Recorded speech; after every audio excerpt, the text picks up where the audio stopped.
Olá, gente querida de paz e bem. Um bom e abençoado domingo mais uma vez para todos e todas. Paz e bem, gente querida. Sejam todos e todas bem-vindos mais uma vez à nossa roda de conversa aqui aos domingos, né? Como eu sempre digo, esse é um espaço de partilha, conversa sobre temas que são próprios da espiritualidade. E hoje, de forma muito especial, um tema muito caro às tradições espirituais, de maneira geral. A caminhada espiritual. A imagem de luz e sombra. No domingo passado falamos sobre paternidade, né? Sobre a imagem de Deus como Pai. E como eu disse lá, não é que Deus seja um pai, mas a gente remete à imagem do pai que a gente tem e experimenta dentro de uma sociedade patriarcal e atribui a Deus essa imagem paterna. E hoje não vai ser diferente em relação a essas dimensões, vamos dizer assim, da luz e sombra. Mas antes da gente conversar, aqueles recadinhos de sempre, para o reverendo não se esquecer, e você também não. Se você ainda não deu o seu like, o seu joinha, o seu legal, dê, né? Dê o seu like, compartilhe nas suas redes sociais, nos seus grupos de WhatsApp, mostre para pessoas que talvez tenham interesse nesse tipo de conversa. Também se inscreva no canal Paz e Bem se não é inscrita. Se você puder e quiser, faça sua assinatura solidária. Dessa forma, você nos ajuda na manutenção do canal. Pode ser? Tudo bem? Mas como eu digo sempre, é se você puder e quiser, tá? Nosso conteúdo será sempre gratuito.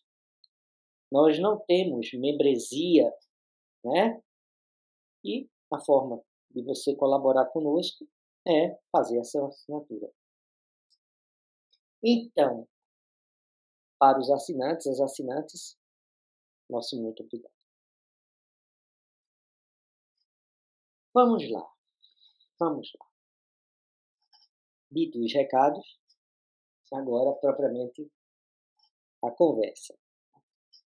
Há mais de 30 anos atrás eu fiz um poema, baseado num poema de um poeta anglo-saxão e crítico literário chamado T.S. Eliot. E ele escreveu um poema chamado A Terra Desolada, né? Se não me engano, em 1922. E baseado nesse poema, eu escrevi um poema e que começa assim: agora que a sombra se alonga, os passos dos homens se apressam. Agora emudece o canto, e o encanto do mundo se ignora.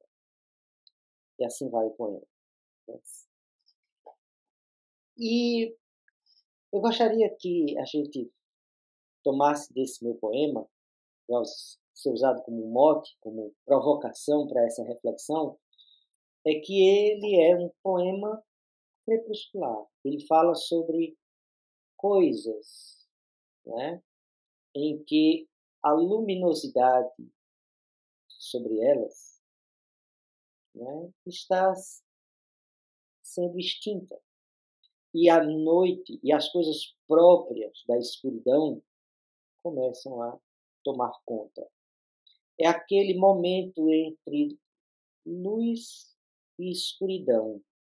É aquele momento em que o sol, né, começa a descer sobre o horizonte.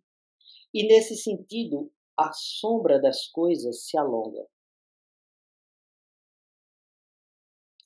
Então, é por isso que no poema crepuscular, nada melhor do que começar com essa imagem. Agora que a sombra se alonga, que não deixa de ser uma boa aliteração, né?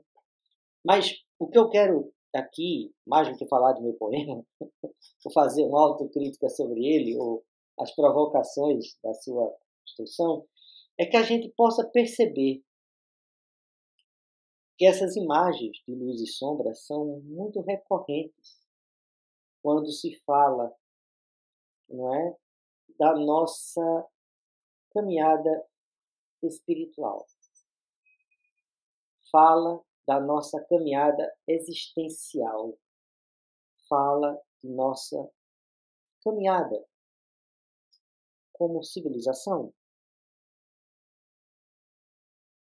A sombra que se alonga é algo que, sendo próprio de crepúsculos, né, e também de espaços, momento do amanhecer, carrega consigo uma poderosa imagem que é muito cara, muito querida e recorrente da caminhada espiritual.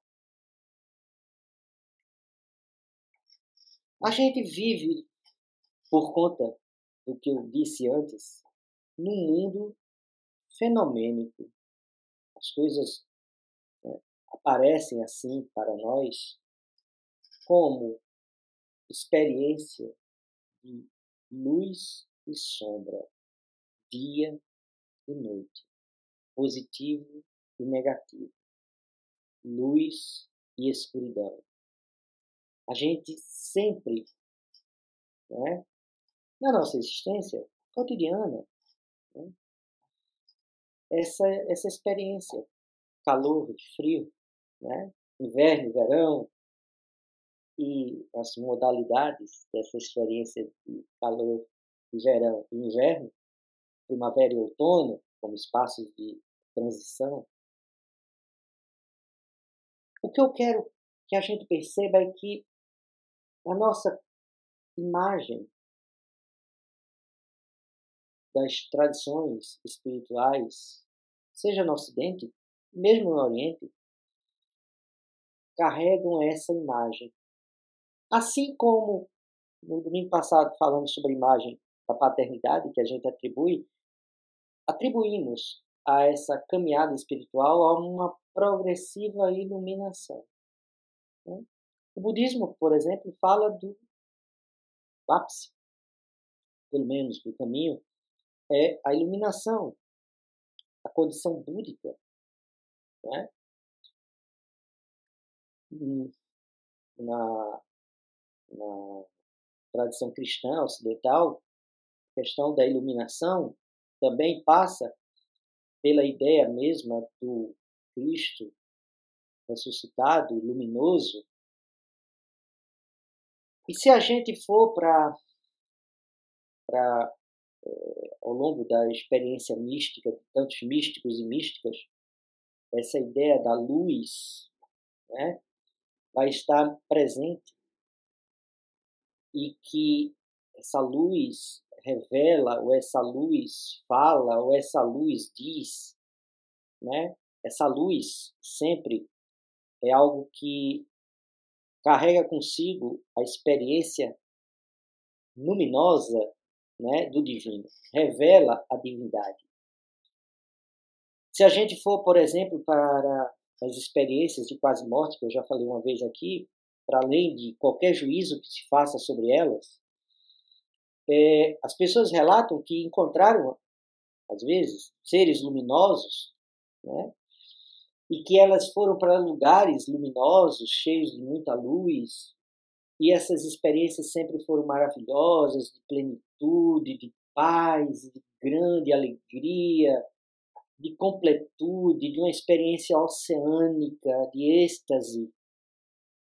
E que, às vezes, pelo recado dessas criaturas luminosas, ou de pessoas que apelam para o seu retorno aqui na Terra, uma mensagem transmitida, elas voltam. E essa experiência, quase sempre, assim como essa experiência quase sempre luminosa, tem a sua contrapartida como uma experiência de algo que não é nada legal voltar, né? É doloroso voltar. Isso é fato.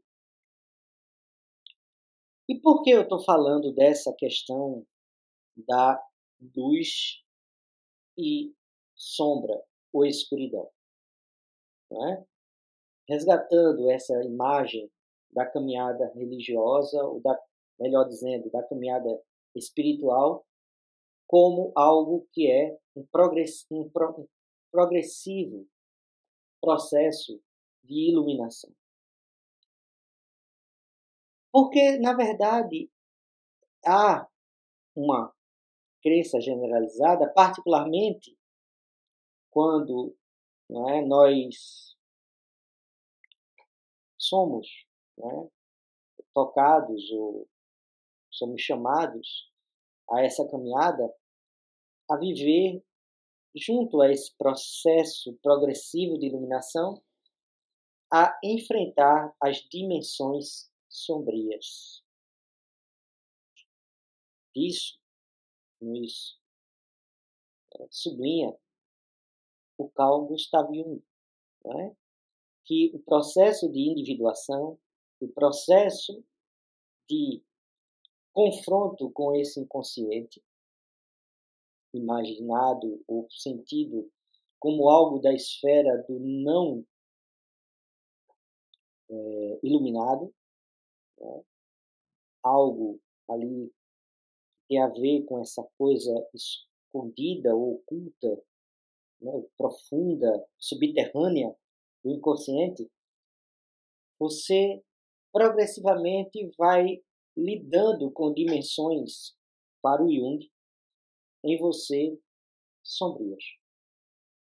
E que, no processo da individuação, passa pela capacidade de integrar com você essa parte escura, essa parte sombria. Tá? Porque, para o Jung, isso também carrega uma experiência luminosa, ou seja, revela parte ou algo próprio do si mesmo, desse eu profundo, desse algo que constitui você e que você precisa, no processo analítico, integrar, fazer com que esse eu seja parte de você, assim como o ego. Bem, isso em linhas muito gerais. Não sou um terapeuta, não sou um teórico junguiano, mas eu quero que vocês aqui percebam que, quando falo em espiritualidade, seja no Ocidente ou no Oriente, há sempre uma referência de que esse processo de iluminação passa por um enfrentamento de algo sombrio e de algo escuro.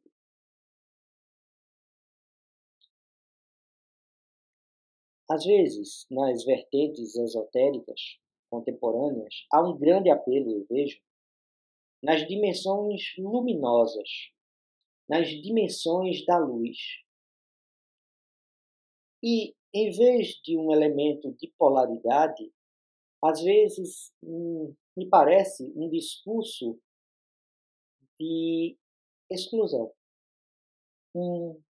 Não como uma espécie de polos que se colocam, mas como algo que deve ser evitado. Algo sendo sombrio que deve ser negado, escondido, evitado. Bem sei que grande parte da tradição cristã, lá com os seus argumentos teológicos, parte dessa vertente também. Mas, mesmo a tradição cristã, através de seus místicos e místicas, reconhecem que esse enfrentamento com a escuridão, com a sombra, é algo que tem o seu caráter, não é? Santificador, divinizador, tem o seu caráter de revelação, que nos proporciona uma maturidade e um amadurecimento espiritual. Eu acho que uma metáfora, ou melhor, um mito que pode nos ajudar nessa compreensão dessas dimensões sombrias e luminosas da caminhada espiritual seria o mito de Lúcifer. Primeiro, que aqui eu não estou colocando Lúcifer como algo que é sinônimo de demônio ou de Satã. Não são palavras sinônimas aqui. O que eu estou colocando é que, etimologicamente, Lúcifer, e aí a gente vai tomar o mito como uma metáfora, não é? Que nos ilumina a compreensão dessa dimensão, lança luz, né? Sobre essa trajetória, essa caminhada espiritual humana, é que Lúcifer é simplesmente aquele que porta a luz. Aí o grande arcanjo, né? O anjo que era o príncipe dos anjos. Pois bem, Lúcifer é esse, é isso. É como na imagem desse programa, né? Uma criança carregando uma luz, uma vela diante da escuridão. É isso que é luciférico. É aquele que porta a luz, aquele que carrega a luz. Como bem observou Dante, e também os teólogos medievalistas, o problema de Lúcifer, que não por acaso, não é atribuído a Vênus, a estrela vespertina do crepúsculo, e a estrela matutina do início da manhã, que o grande problema de Lúcifer e a sua queda, ou melhor, hoje a gente diria o seu decaimento, em termos de consciência, se deve à dimensão de que há nele uma confusão entre portar a luz e ser ela.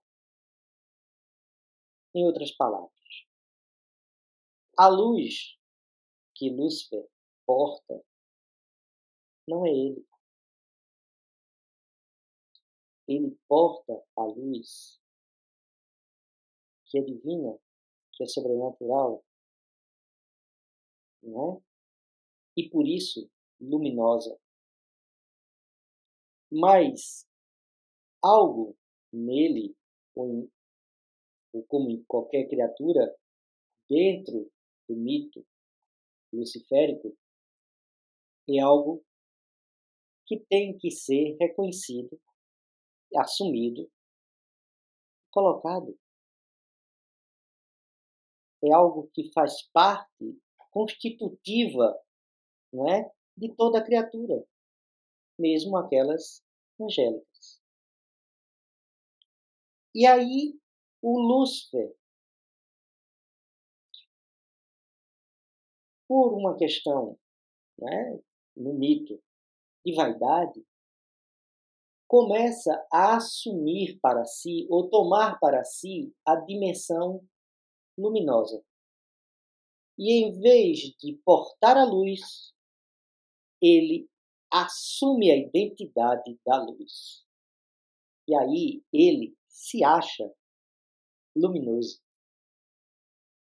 E em vez de ser alguém que transporta esses elementos, né, de si mesmo, como talvez diria o Jung, ele assume egoicamente essa perspectiva luminosa. Volto a dizer em outras palavras. A luz que ele carrega é divina e sagrada e por isso luminosa. Ele é alguém que porta, que carrega, que traz em si essa luz. Mas, à medida em que ele, progressivamente, vai achando que a luz é ele e é parte da identidade dele, ele decai e ele se torna a escuridão. E assim ele perde o seu caráter luminoso e torna-se escuro e sombrio. Parece ser assim também, não é? A trajetória espiritual. Quantos na trajetória espiritual, meus irmãos e minhas irmãs, em algum momento dessa trajetória se acharam a luz divina. Acharam que ele e a luz eram um só, indissolúvel.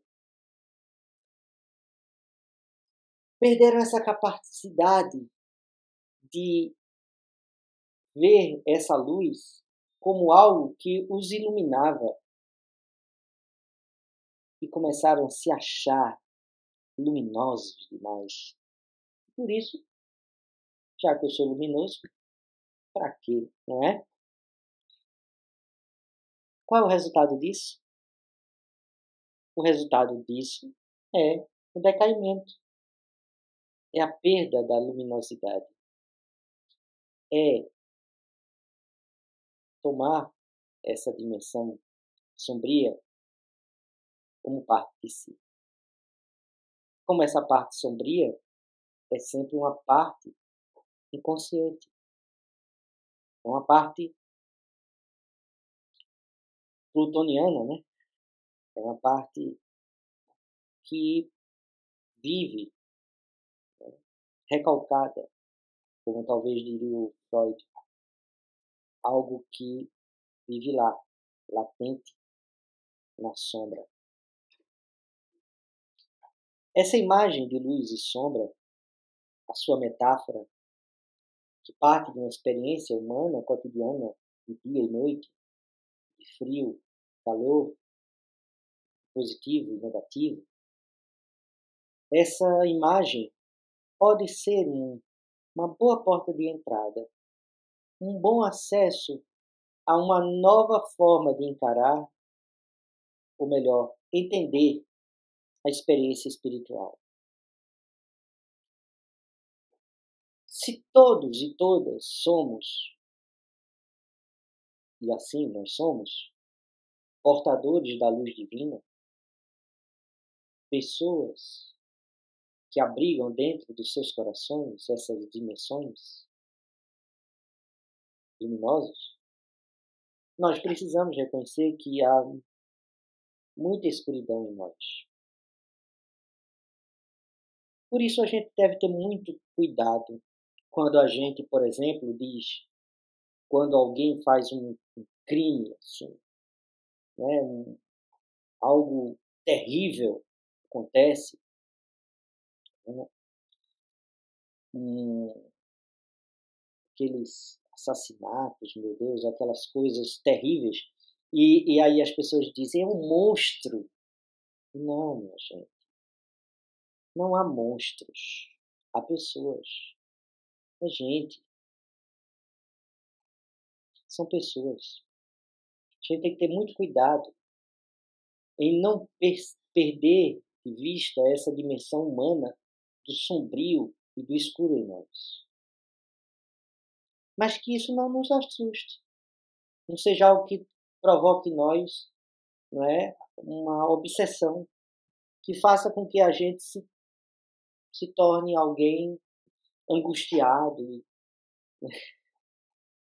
perseguido por essa escuridão permanentemente. Porque nós temos a luz que ilumina,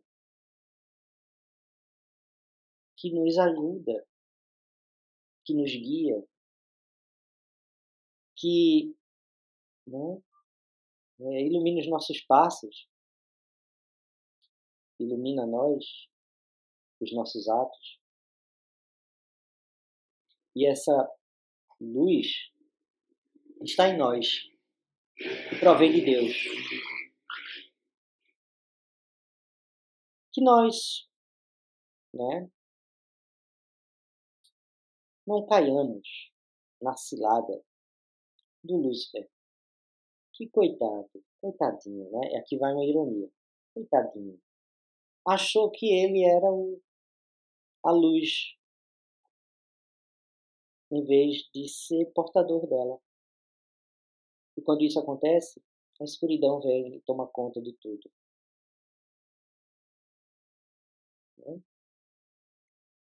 Eu acho que é uma boa imagem, uma imagem muito interessante para a gente entender alguns gurus, alguns mestres espirituais, algumas pessoas, não é, que lideram multidões, sem citar nomes, né? A gente bem os conhece, né? Pessoas que têm poderes parapsicológicos, poderes cura e tal, e de repente se transformam em pop stars, e aí de repente são tomados por essa escuridão e acham que eles se sustentam e eles se garantem, né? No mundo espiritual, na realidade espiritual, e o mundo é ali, e ele é a luz, todo mundo está procurando ele. Coitado. Se perdeu. Foi tomado pela escuridão. Esse é o sentido da metáfora. Então, que nós possamos reconhecer essa escuridão que há em nós. Não vamos nos desesperar por conta disso, tá? Fixos no olhar na luz, mas na luz que ilumina o caminho, e não naquela que cega. Essa é uma verdade antiga.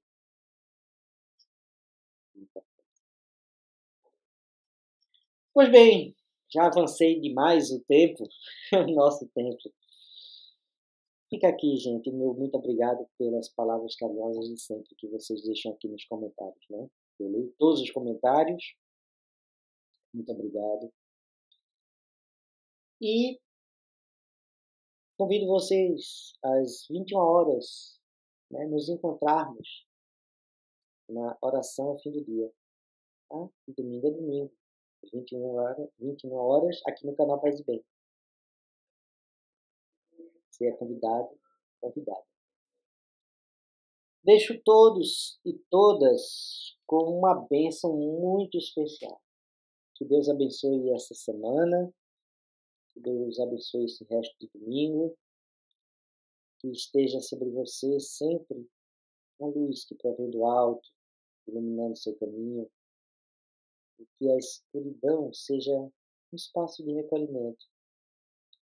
Quando chegar, né, a você, depois de uma grande experiência de arrebatamento e êxtase espiritual, né, se por acaso você for tocado pela noite escura da alma, São João da Cruz, você possa se manter firme na esperança, não do crepúsculo do meu poema, mas da aurora e do amanhecer, que é a promessa de toda a caminhada. Recebam a bênção. O amor de Cristo nos atraia, o poder de Cristo nos fortaleça no seu serviço. A paz de Cristo encha os nossos corações de alegria e renove com esperança a nossa fé. A graça de Cristo nos faça fiéis e fortes para cumprirmos a sua verdade e a sua vontade, a fim de que possamos viver com Ele na sua glória. E a bênção de Deus Onipotente, Pai, Filho e Espírito Santo, seja conosco permaneça para sempre. Amém. Paz e bem, gente querida. Até o próximo domingo.